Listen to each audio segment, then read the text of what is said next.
Alright, so as you guys can see, we're back in the Impala, and today what we're going to be doing is testing out the Skar Audio EVL-18s. This right here is something that I wanted to try out after the last infinite baffle setup that I had with the Skar Audio SDR-18s. That video has gotten over 360,000 views. So I think it'll be a good idea for me to revisit the topic. And you guys had a lot of suggestions on how I can improve this infinite baffle setup. So what I did was I went and I got more powerful subwoofers. I reinforced the baffle like you guys asked me to do. I lengthened it, I gave it more balance. And what we're gonna be doing here is trying to see if we can get a better SPL score with this infinite baffle setup. Now, guys, I understand infinite baffle isn't for SPL, and you guys may be right about that, but hey, it don't hurt to have some fun, right? So that's what this is all about. This is all about having some fun and just giving the viewers what they want. So you guys asked me to do this, and I'm gonna do it. All right, guys, so this is the previous baffle right here. As you guys can see, it's a single layer. So what I'm finna do is go ahead and beef it up. These right here are not glued or anything. I just tapped them together with the brad nailer in order to just, hold them while I cut the holes out. And the biggest difference, of course, is the Skar SDR-18s had a 16.5-inch cutout, whereas the EVL-18s have a 17-inch cutout. So the EVLs will not fit in the SDR custom baffle right here. But I'm still going to use this. We're not going to throw anything away. The taper of the basket is actually going to allow it to fit in there up to a depth of about 1/4 inch or so. Wouldn't go in because of the way the basket's designed, the spokes on the basket. So what we're going to be doing is just cleaning this up and attaching this to the front of it. And that's what a subwoofer is going to mount on this dual layer here. So in total, it'll be 3 layers, which is going to equal to 1.5 inches. No, it's going to equal to 2.25 inch. That's going to be a very, very thick baffle. Shouldn't have any issues with resonance at all from this baffle once we're finished. So my process to securing these extra layers onto the previous layer is this. I took the previous layer. This is the pre-existing one for the SDR, right? So I basically just used these clamps, right? And I took the brad nailer right here. This is my Ryobi Airstrike. I took this brad nailer. This is important. Use the clamping force of this first, right? To get you some squeeze out. I've wiped most of this off, you have to. Then you want to use the air gun right here to force brad nails into it. That's what these little holes are. There's actually a nail down in there if you guys can see. That's a nail. What this does is it gives you an additional clamping force. It holds it for you. So if you don't have enough of these clamps right here, you can just use the clamping power of the brad nails. Show y'all what those look like. All right, so these are your brads right here. These are your brad nails, and they come in different lengths. Of course, this is 1 inch, 1 inch. This is 1.25 inches, which is what I have loaded in the gun right now. Then I also have 1.5 inches right here. Okay, now that's actually 1.5 inches. So what that'll allow you to do is to see the thickness of your layers, right? This is like when I was doing the first layer, I put this first 3/4 inch on here. That's 3/4 inch on 3/4 inch, which will give you what? 1.5. You don't want it to protrude all the way through, so you stop short of 1.5 inches and you go with 1.25 inches. That'll leave you a good brad nail that won't protrude out the other side and cut you. Okay, you could have used the 1 inch, right? Because that would have stopped around right here, but the one around right here would have stopped. But the 1.25 goes a little bit deeper. It goes around right there. So that's what you see in all of them. So on the first layer, when I put this second layer on here, I use the 1 1/4. And then when I put my third layer on here, I use 1 1/4 as well. So this thing is clamped down very, very nicely. It has a lot of clamping force for the glue. Now, just for added strength, right? This, to be honest with you, isn't even necessary at this point. These screws are not even necessary. But because I want to go ahead and get this tested while the glue is still wet, you want to do something like this. Go ahead, add you some extra security, which is going to be these nails. Just make sure your nails protrude through all your layers. It don't matter if this thing is 2 inches thick, 3 inches thick, 4 inches thick. Just make sure you get enough length on your screws in order to do so. These screws right here are deck screws. They're very, very strong. Got an Allen head on it. A hex head on it. And that's what I'm going to be using to secure the baffle. So this thing is going to be glued and screwed, plus the brad nails, you know. So, but just know that in the end, that Type Bond 3 is all you need with some clamps. As long as you got enough glue in there, the glue is going to be stronger than the screws actually. But anyway, I'm going to go ahead and move on to the next phase of this.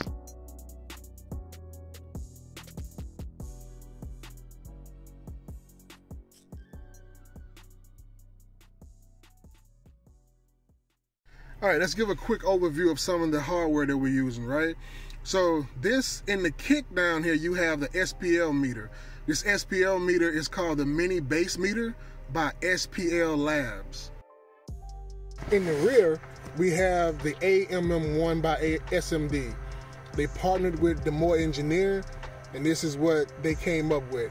So this is pretty much gonna be what we use to see real world power. Pretty much a dyno is what it's going to be doing. Back there in the rear, we have the MD 8000.1 by Tar Amps. That's an 8,000 watt RMS subwoofer amplifier. And to power it, we have 46 amp hours of lithium iron phosphate headway cells. Okay, so what we're going to be doing next is we're going to be running our bass sweep. The bass sweep is to determine at what frequency we peak at, and we're going to use the SPL Labs for that. All right, here we go.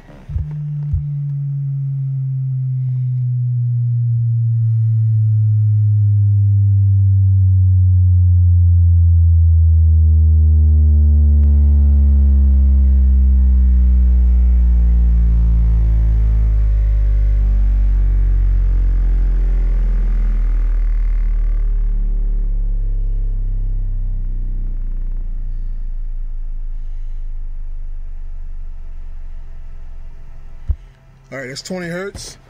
We have 281 watts at 1.4 ohms. We got a 134.5 in the kick, but again, this is not the number we're looking for.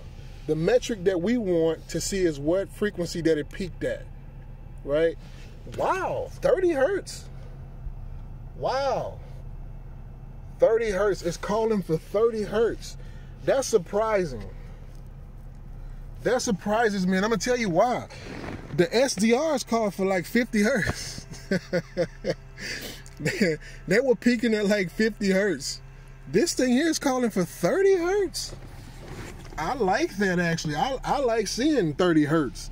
So that's the frequency in which we're gonna test that, at 30 hertz. All right, let's not waste too much time with this. We're gonna put this at 30 hertz, like what you see right now. And I'm gonna hit play, and then I'm just gonna slowly increase the volume over here. That's it. And I wanna see how much power we can get through these things at full tilt. All right, so let's do it, 30 hertz.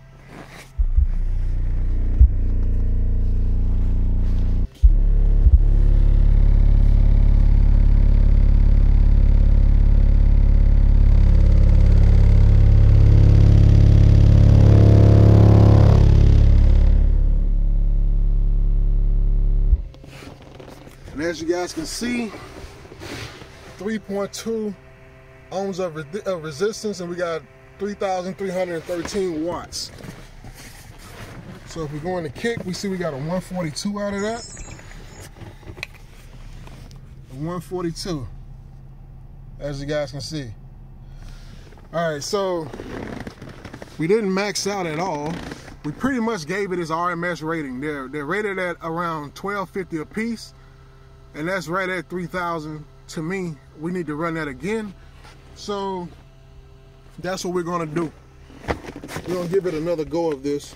See if we can get a little bit more power out of it.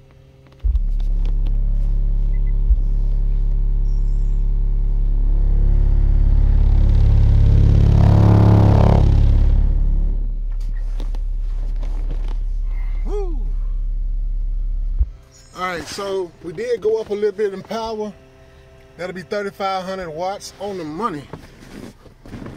But did not increase SPL at all. It's still a 142. So we're gonna be moving on to the 40 to the 40 hertz test. Let's get this reset. Get right back with y'all. All right. Now we have it set 40 hertz.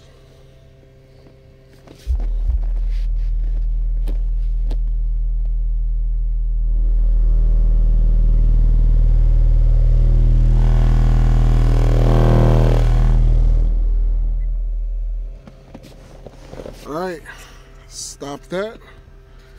We have 1.7 ohm of resistance at 5,255 watts. And we got a little bit louder. We got a 143 in the kick. Next up is gonna be 45 hertz. All right, guys, these are back to back, which is really grueling on the subwoofer. But it looked like it can take it, so we're gonna keep going. 45 hertz.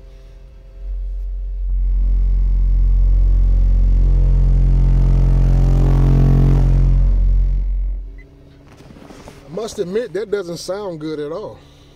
45 doesn't sound as good as the other ones did. We got 5,456 watts, a bit more on the wattage at 1.6 ohms. Let's get this reset. And in the kick, there's a 143.1. I don't know if that's the same score or not. I didn't reset it, but that's what it is, a 143.1. All right, so the next test is gonna be at 50 hertz. We're gonna see what we can get out of a 50 hertz test tone. 50 hertz. Let's hit play. All right, let's get it.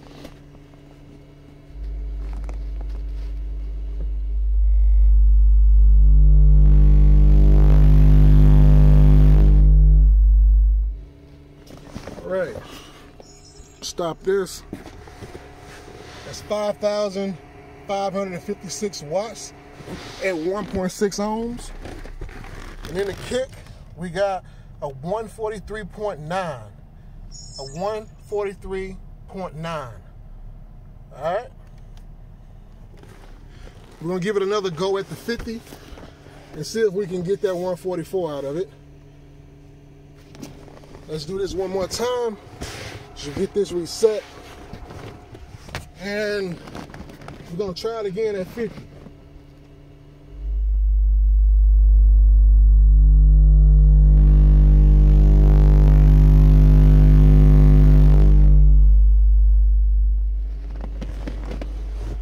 Stop. All right, so we got 5,624 at 1.6 ohms of resistance. All right, so let's see what we got in the kick. It didn't go up any. That's a 143.9. And I think that's where these guys are at, 143.9. Next, we're gonna see if we can get some music playing on them.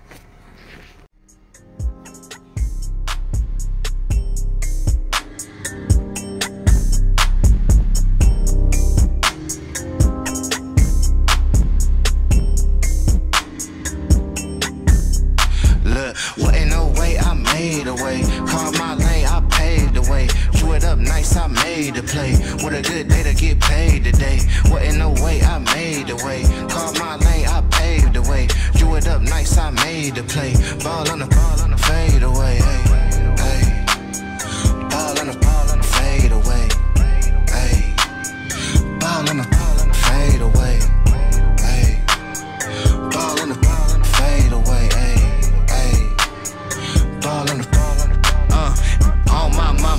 we need all them commas. Tell them I'll stall that drummer. Long-term smoke like an all-day sauna. Fried with the on none. Feeling like my lungs and I'm feeling like y'all too, man. I don't care what y'all do. Better have my check with enthusiasm. Finna make a cool get moody. Yeah, I'm on my whole trip. I'm an expedition. Play it once, better get an extra listen. Cool as an unused pillar side. We vilify, but we still a ride. It ain't no Pepto. Made plays with the petrol. Talking to a doer, not a preacher. Booming in the street like I'm booming in the speaker. Truest in the game, still a student and a teacher. With it like a state trooper. Grown blame you a late bloomer.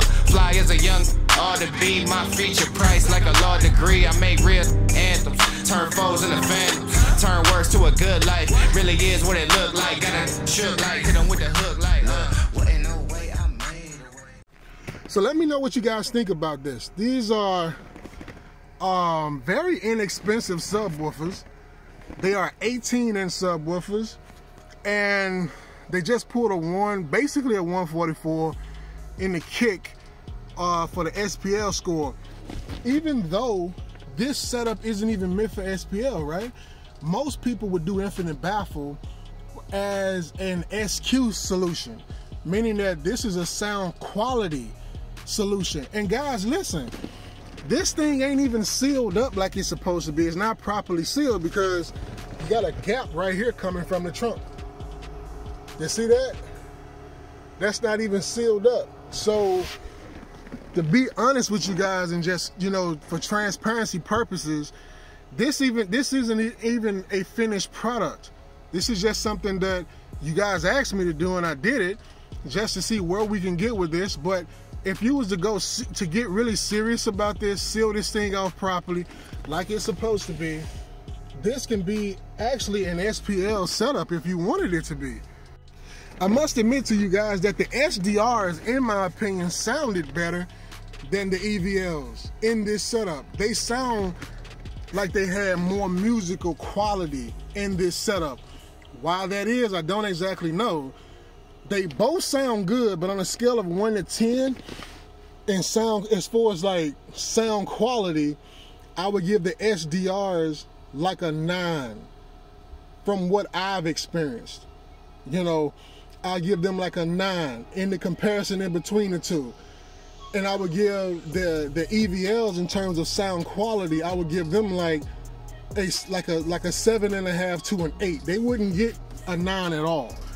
They don't sound as good as the SDRs seem to produce the musical bass notes better. But the problem with the SDRs is that they couldn't handle the power. These guys handle the power. They can handle what I throw at them. They don't smell, they don't get hot. They don't, the SDRs never bottomed out on me, but they did smell. And I was like, well, I don't want to destroy the subs. So what I did was I took them and put them in my home theater system, which I may be sharing with you guys in a later video. The EVLs can take the power, the SDRs sound better. They both sound good. It's just that the SDRs sound better. Thanks for visiting the channel to help you simplify car audio. It's the Budget Bass Head, and I'm out.